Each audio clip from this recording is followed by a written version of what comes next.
உம்மழகான கண்கள் என்னை கண்டதாலே முடிந்ததென்று நினைத்த நான் உயிர் வாழ்கின்றேன்.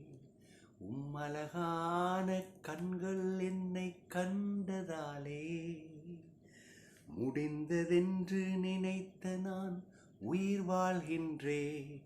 யாரும் அறியாத என்னை நன்றாய் அறிந்து தேடி வந்த நல்ல நேசரே, யாரும் அறியாத என்னை நன்றாய் அறிந்து தேடி வந்த நல்ல நேசரே, உம்மழகான கண்கள் என்னை கண்டதாலே முடிந்ததென்று நினைத்த நான் உயிர் வாழ்கின்றேன். உம்மழகான கண்கள் என்னை கண்டதாலே முடிந்ததென்று நினைத்த நான் உயிர் வாழ்கின்றேன். தூக்கி எறியப்பட்ட என்னை வேண்டுமென்று சொல்லி சேர்த்து கொண்ட நல்ல நேசரே, தூக்கி எறியப்பட்ட என்னை வேண்டுமென்று சொல்லி சேர்த்து கொண்ட நல்ல நேசரே, உம்மழகான கண்கள் என்னை கண்டதாலே முடிந்ததென்று நினைத்த நான் உயிர் வாழ்கின்றேன். உம்மழகான கண்கள் என்னை கண்டதாலே முடிந்ததென்று நினைத்த நான் உயிர் வாழ்கின்றேன். தேவ மக்களே, இயேசுவின் கண்கள், அந்த அழகான கண்கள் இந்த காலவெளியில் உங்களை பார்க்குது. உங்கள் வாழ்க்கையில் இருக்கிற நெருக்கடி, போராட்டம், தவிப்பு, அங்கலாய்ப்பு, அதை பார்த்துட்டு என்னை இயேசுவும் கைவிட்டுட்டார், என்னை அவர் மறந்துட்டார் நினச்சிக்கிட்டு இருக்கிறீங்களா? அந்த அழகான கண்கள் பூமி எங்கும் உலாவிக் கொண்டிருக்கிறது, ஒவ்வொருவரையும் கவனித்து கொண்டிருக்குது. அவர் உங்களை விசாரிக்கிறபடினால உங்களுடைய கவலைகள் எல்லாம் அவருடைய சமூகத்தில் வைங்க. அவர் நேர்த்தியாய் நடத்துவார். உங்களுக்கு எதுவுமே நடக்கலை, என்ன நடக்குதுன்னு புரியல, இதை வச்சுட்டு ஒரு தீர்மானம் பண்ணிடாதீங்க. கர்த்தர் உங்களுக்காக காரியங்களை செய்து கொண்டிருக்கிறார். கர்த்தர் உங்களுக்காக செயல்பட்டு கொண்டிருக்கிறார்.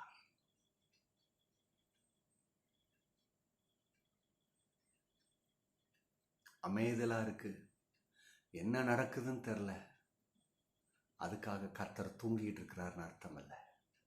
உங்களுக்காக பிரம்மாண்டமான காரியத்தை செய்து கொண்டிருக்கிறார். நம்புறீங்களா? இருக்கிற இடத்துல கரங்களை உயர்த்தி, இருதயத்தை உயர்த்தி, அப்பா நான் உண்மை நம்புகிறேன் என்று சொல்லுங்க. நீங்க அவரை தொடர்ந்து நம்புங்க. ஒரு நாளும் உங்களை கைவிட மாட்டார். உங்களுக்கு வர வேண்டிய நன்மை சீக்கிரத்தில் ஜோதிகளின் பிதாவினிடத்திலிருந்து அந்த நல்ல ஈவு வருகிறது. ஆமென், ஆமென், ஹல்லேலூயா. சோர்ந்து போகாத, உன் கண்ணீர் சிந்தினதை நிறுத்து.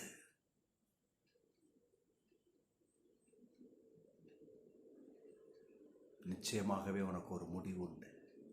அது நல்ல முடிவை கர்த்தர் தரார். தேவ சமூகத்தை கொண்டாடு, வருத்தப்படாத. ஹல்லேலூயா.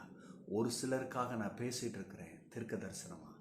ஒடுங்கி போய் உட்காந்துட்டு இருக்கிறீங்க, உங்களை பார்த்து தான் கர்த்தர் பேசிட்டு இருக்கிறாரு. பயப்படாத, கலங்காத. உன்னுடைய நன்மை சீக்கிரத்தில் உன்கிட்ட வருது. ஆமென், ஹல்லேலூயா, ஹல்லேலூயா. சில பேர் வெளிநாடுல இருந்து உங்களுக்கு இருக்கிற நெருக்கடி, போராட்டத்தில் கண்ணீரோடு கூட உட்காந்துட்டு இருக்கிறீங்க. வழி பிறக்குமான், வழி பிறக்குது. அதே போல் இந்திய தேசத்தில் சென்னை பட்டணத்தில் ஒரு சிலர் போராடிட்டு இருக்கிறீங்க. இன்னைக்கு காலையில் கர்த்தர் உங்களை பார்த்து தான் சொல்கிறாரு, அவருடைய கண்கள் உங்களை கண்டது. ஆமென். கீழே கிடக்குறீங்க, தாழ்வில் இருக்கிறீங்க, கைவிடப்பட்ட நிலைமையில் இருக்கிறீங்க, கர்த்தர் கரத்தை பிடித்து உங்களை தூக்கி எடுத்து நிறுத்துகிறார். ஆமென். ஹல்லேலூயா. ஸ்தோத்திரம், ஸ்தோத்திரம். தெய்வமே, தொடர்ந்து முது வார்த்தையில எங்களை பலப்படுத்துங்க. ஆமென், ஆமென், ஆமென். இன்னைக்கு கடவுளுடைய வேத வார்த்தையை பார்க்கறதுக்கு முன்பதாக ஒரு வாசகத்தை சொல்ல விரும்புகிறேன்.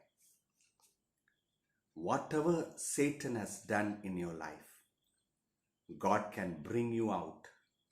We have to believe there is no limit for the Spirit of God.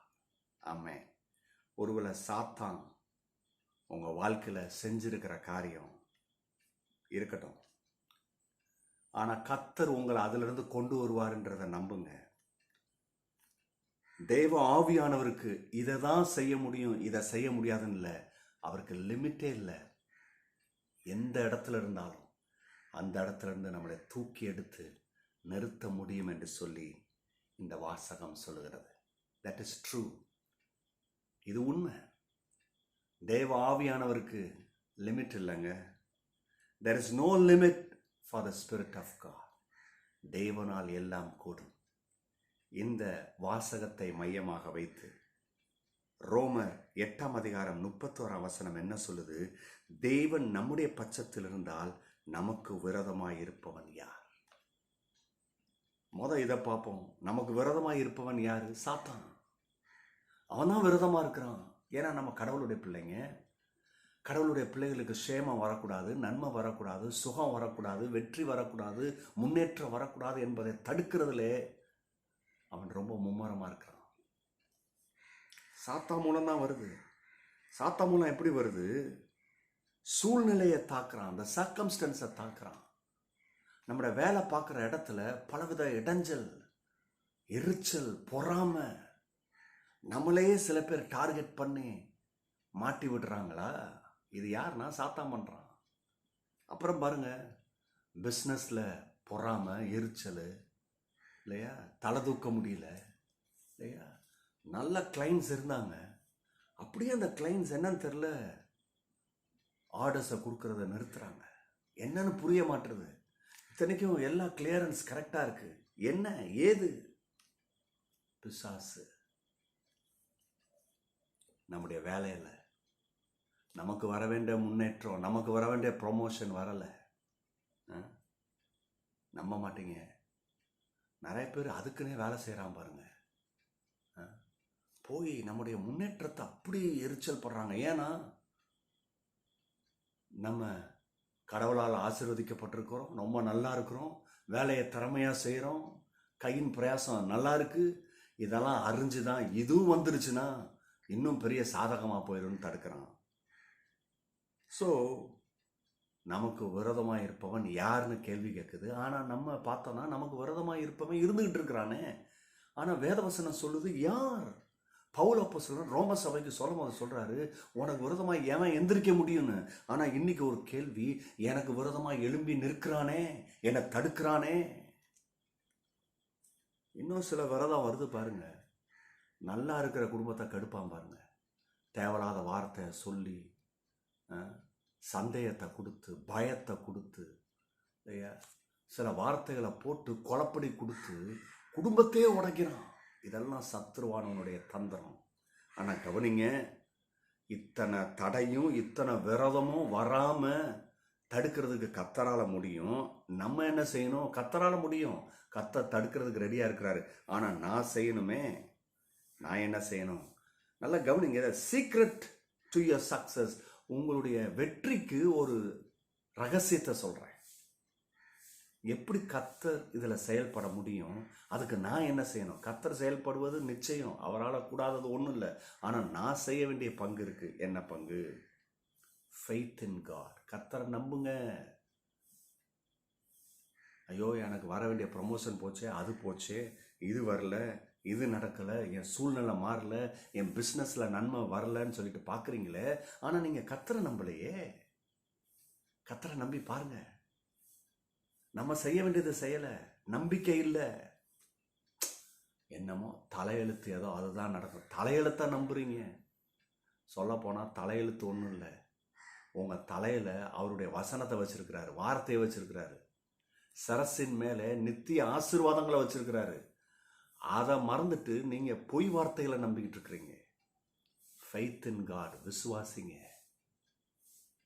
ஆபிரகாமுக்கு விரோதமாக சில பேர் எழும்புனாங்க, ஈசாக்குக்கு விரோதமாக எழும்புனாங்க, கண்டுக்கலை.